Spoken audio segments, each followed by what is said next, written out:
திருப்புவனம் அஜித்குமார் மரணத்தின் பின்புலத்தில் உள்ள அதிகாரி மீது நடவடிக்கை எடுப்பதுடன் இந்த சம்பவத்திற்கு பொறுப்பேற்று முதலமைச்சர் ஸ்டாலின் ராஜினாமா செய்ய வேண்டும் என்று முன்னாள் அமைச்சர் வைகை செல்வன் வலியுறுத்தியுள்ளார்.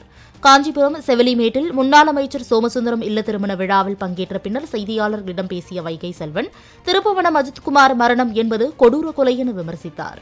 தமிழக அரசு ஒரு குடிமகனை கொன்றுவிட்டதாக நீதிபதியே கருத்து தெரிவித்திருப்பதை சுட்டிக்காட்டினார்.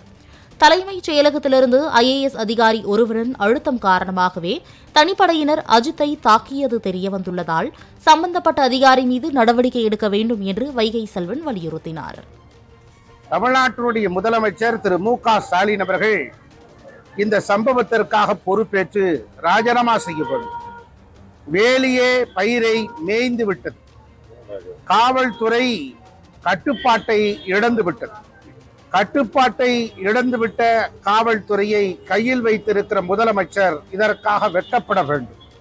அஜித்குமார் என்கிற அப்பாவியை விசாரணை என்ற பெயரிலே அழைத்து சென்று கொடூரமாக தாக்கி அவர் உயிர் பறிபோவதற்கு காரணமாக இருந்த உள்துறை, காவல்துறை, அதன் கையில் இருக்கிற முதலமைச்சர், காவல்துறையும் தன்னுடைய பொறுப்பிலிருந்து தவறிவிட்டதே என்றுதான் உயர்நீதிமன்றமும் தமிழ்நாடு முழுவதும் இருக்க மக்களுடைய பேச்சாக இருக்கிறது.